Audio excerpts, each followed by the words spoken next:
How many here have ever gone bass fishing before in their entire life? And if you have you ever caught more than 4 fish before in one trip? If you are a beginner fisherman or a person who is returning to the hobby, it might seem a little overwhelming with the vast amount of information you can find uh, just from the internet or even from pro fishermen alone. When I started 3 years ago as for becoming a bass fisherman, I had experienced that same feeling of being overwhelmed. But as time goes on and I went on more fishing trips, I started to learn that there are some basic elements you need to know in order to become a bass fisherman. Now, two factors of information you need to know, of course, is what is a largemouth bass and what are their characteristics and behaviors, and the different methods that you can use in order to catch them. Now, before you put a line in the water, it is important to know what are the characteristics and behaviors of a largemouth bass. According to the FWC and the University of Florida, largemouth bass are described of having a dark green or even light green coloration along their backs and a very large, prominent mouth, even the corners extending beyond where the eye is. They're also known of being a very solitary predator. However, sometimes they often form in groups or in schools to feed on bait fish in the middle of lakes or ponds. And their habitats, of course, consist of ponds, lakes, swamps, reservoirs, creeks, and rivers. And you're usually going to be finding them underneath structure. Now, structure is, of course, any kind of hiding spot or shelter that's going to be underneath the water. So this includes, of course, piers, logs, uh, sometimes docks, grass, lily pads, anywhere that's going to give them shade. And their diet, of course, consists of small fish, crayfish, insects, frogs, salamanders, even small rodents and turtles.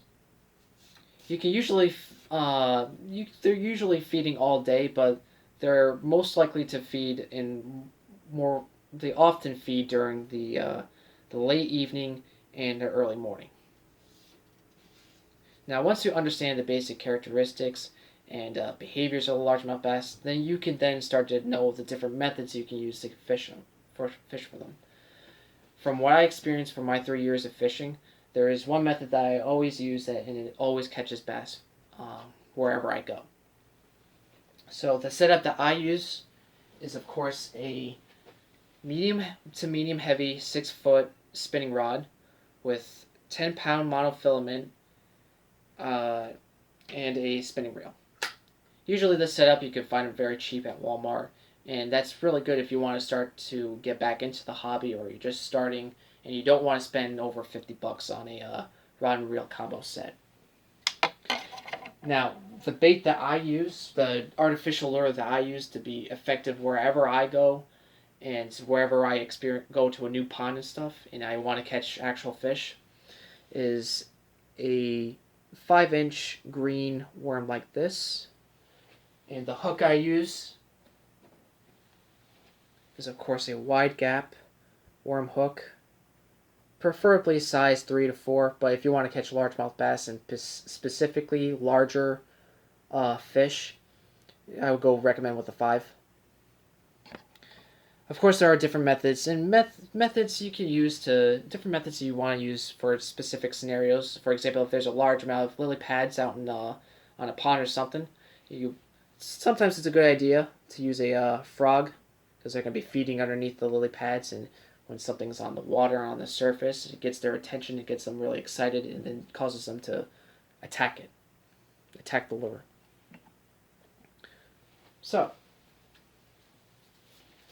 now that we know what the largemouth bass is and the different methods that you can use to catch a largemouth bass, you can then start to become a little bit more effective and to actually become a little bit more knowledgeable about how to catch multiple fish in one day, more than 4 fish in one day actually. And as you start to explore a little bit more about other different methods you can use and other different lures or baits or even rig systems, you can then start to become a little bit more adverse into different environments, into different fishing situations, and it will then make you become a pro or even expert fisherman.